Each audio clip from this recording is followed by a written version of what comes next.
ठीक है, ये हमारे पास रिलेशन आ गया। ये ओवर का ओवर हमारे पास ऊपर चला जाएगा तो ये आ गया V del V over S. ठीक है, ये हमारे पास ए की वैल्यू आ गई। अब यहाँ से हमने डेल वी की जो है वो वैल्यू कैलकुलेट करनी है। उसके लिए ये हमारे पास जो हमने दो ट्रायंगल्स कंसीडर की थी, हमने कहा था कि हमने जो है वो एक ट्रायंगल ली, ठीक है, जिसकी पी क्यू साइड जो है वो वेलोसिटी v1 के पैरेलल थी, उसको रिप्रेजेंट करी थी, जिसकी पी आर साइड जो है वो वेलोसिटी v2 को रिप्रेजेंट करी थी, और ये क्यू आर जो साइड है वो चेंज इन वेलोसिटी को रिप्रेजेंट कर रहा था। और हमने ये भी देखा कि जो रेडियस है किसी भी सर्कल का वो उसके टेंजेंट के क्या होता है, परपेंडिकुलर होता है। तो it's means O A side is perpendicular to P Q side and O B side is perpendicular to Q R side. ठीक है, नेक्स्ट हमारे पास जो है हमने ये देखा, ये हमारे पास क्या है, ये एक ट्रायंगल है जिसकी ओ ए साइड जो है वो सर्कल के रेडियस के इक्वल आर के इक्वल है, जिसकी ओ बी साइड जो है वो भी सर्कल के रेडियस आर को जो है वो रिप्रेजेंट करे। इट्स मीन्स कि इस ट्रायंगल की टू साइड जो हैं वो टू साइड जो हैं वो इक्वल हैं, तो ये आइसोसेलेस ट्रायंगल है हमारे पास। सिमिलरली अगर हम इस ट्रायंगल की बात करें तो हमें पता है, हमने ये देखा था कि वेलोसिटी 1 और वेलोसिटी 2 दोनों की मैग्नीट्यूड सेम है, सिर्फ डिफरेंस कहाँ है, उनकी डायरेक्शन में डिफरेंस है। ठीक है, तो अगर हम सिर्फ मैग्नीट्यूड को डील करें तो हमारे पास पी क्यू साइड इस ट्रायंगल की और आर पी साइड इस ट्रायंगल की, ये दोनों आपस में भी क्या हैं, इक्वल हैं। तो ये भी हमारे पास क्या है, आइसोसेलेस ट्रायंगल। ठीक है, ये वाली ट्रायंगल, ये जो हमारे पास है ओ, ठीक है, ए ओ बी वाली ट्रायंगल और पी क्यू आर वाली ट्रायंगल, ये दोनों आइसोसेलेस ट्रायंगल हैं। तो यहाँ से हमने इन दोनों की एक रेशो ले ली। हमने क्या किया, ये जो ट्रायंगल थी इसकी ये वाली साइड डेल वी और कोई भी एक ये वाली साइड, ठीक है, पी क्यू ले लिया, जो भी साइड हमने ले ली वो ले लिया, तो डेल वी ओवर वी ये हमारे पास आ गया।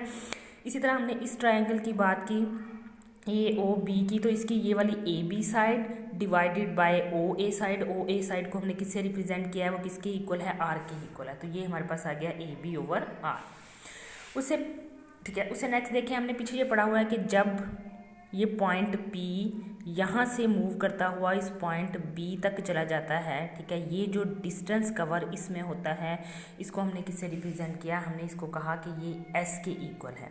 तो इस इक्वेशन में हम ए बी की जगह पे क्या पुट करेंगे, S पुट करेंगे। तो ये आ जाएगा del V over V is equal to S over R. ठीक है, यहाँ से V दूसरी साइड पे जाके मल्टीप्लाई आ जाएगा, तो ये हो जाएगा डेल वी। इस डेल वी की वैल्यू को यहाँ से हमने इस इक्वेशन में पुट करना है। जब हमने इस डेल वी की वैल्यू को इस इक्वेशन में पुट किया तो हमारे पास ए इज इक्वल टू आ गया वी स्क्वायर ओवर आर। ठीक है, तो ये हमारे पास एक्सेलेरेशन की वैल्यू आ गई कि जब ये जो है, जब किसी बॉडी पर वो फोर्स लगे जो इसको सेंटर की तरफ पुल करके रखे कि बॉडी का पाथ सर्कुलर रहे, ठीक है, तो उस वक्त उसमें जो एक्सेलेरेशन प्रोड्यूस होता है उसे इस फॉर्मूले से कैलकुलेट किया जा सकता है। अब उसे नेक्स्ट देखें, हमने कहा कि जो ओ ए साइड है वो परपेंडिकुलर है किसके, पी क्यू के, और ओ ए साइड टूवर्ड्स द क्या है, सेंटर है, रेडियस है। ठीक है, सिमिलरली ओ बी साइड जो है वो परपेंडिकुलर है किसके, आर पी के, और ये टूवर्ड्स द सेंटर है, ऐसे ही है।